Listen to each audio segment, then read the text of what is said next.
Good afternoon, ladies and gentlemen. So we're back. Here we are. The old Cummins did its job. Did its job well. We got it plucked out, pretty much stripped down. We kept the bell housing, but other than that, guys coming to pick it up. VP44, 5.9, the old K27 turbo. Gave it its best shot. Ran well, did well, just not powerful enough for us. So we got everything boxed up for the guy. He's coming here shortly. So back to our dt466.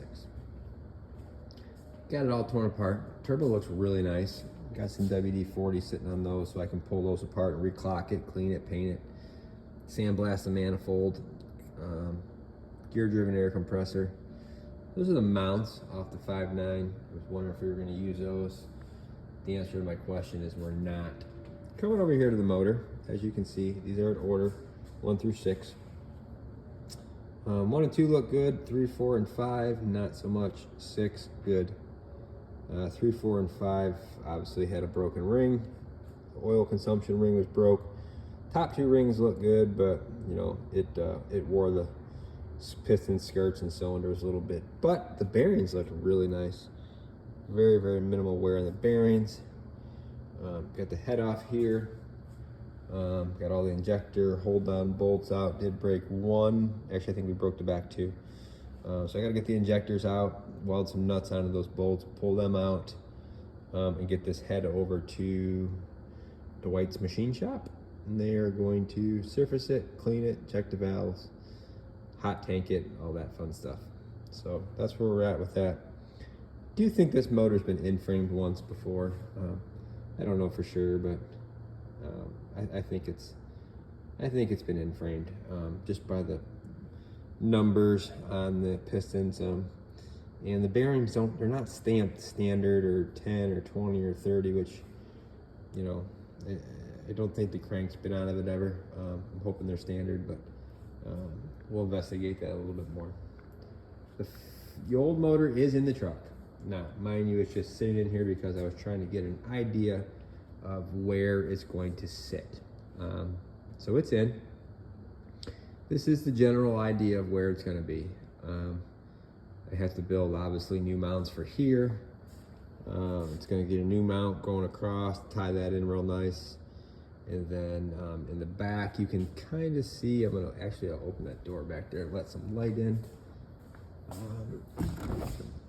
We went back about 5 inches compared to the Cummins. So, you know, the back of the head is still going to be a good 6-7 inches away from the back of the floor here, but the doghouse is still a little short. So we're going to go with the 7500 doghouse, I believe, and hopefully that's going to clear. We'll see. I'm gonna go pick one of those up tomorrow and see how that works. But mount wise, you can kind of see that's how far it's coming back compared to the 5.9. So I'm gonna build the mounts and get this thing set in here, and then once it's set in there, I will pull this whole assembly out, and that's when we'll start sandblasting the bell housing, you know, getting the motor put together and painted, and the new cover put on the front, all that stuff.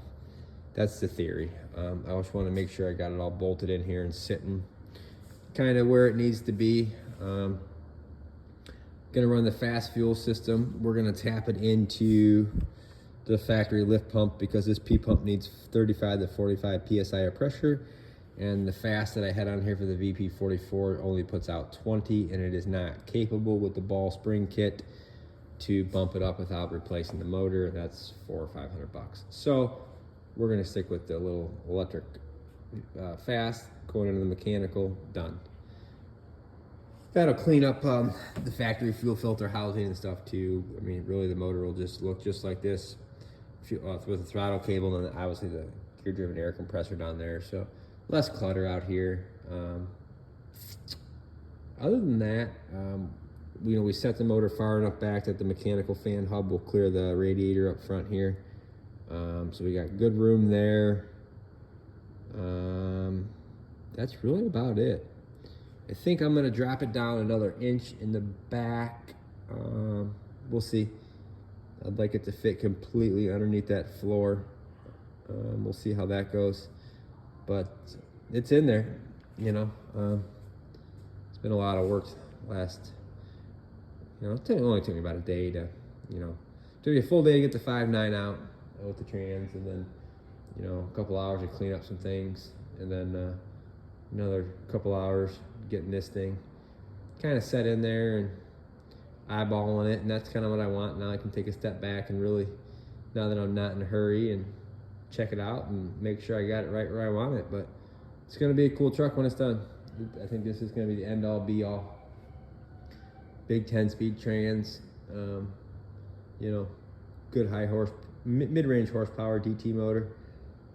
This thing's gonna run down the road good. So that's where we're at. I just wanted to give you an idea. Moving forward, guys, we'll continue on here. Just wanted to give you an update. So hopefully next time you see it, I'll have some mounts built. Maybe a week or two on that.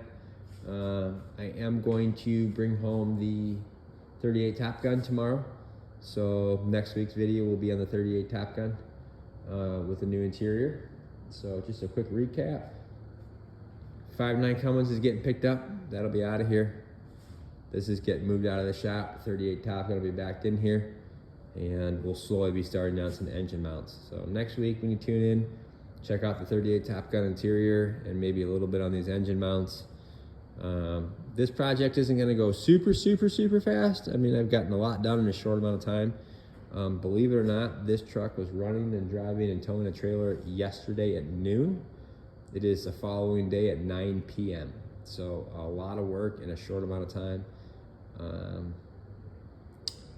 I'm pretty busy this upcoming week, so we won't have time to do too much with it, but like I said, next week, 38 Top Gun. I'll show you the battery boxes that we had made. Final goodbyes to the little 5.9 that could. This is going in a square body Chevy. Guy's got a really cool truck. He's gonna put this in there. It had a 12 valve in it, but 12 valve threw a rod or went bye-bye. I don't know what he said happened to it, but this one, he wanted a little bit more computer, but not too much. So this one should fit his build pretty well. So it suited us well, ran well, did good. They're great little motors.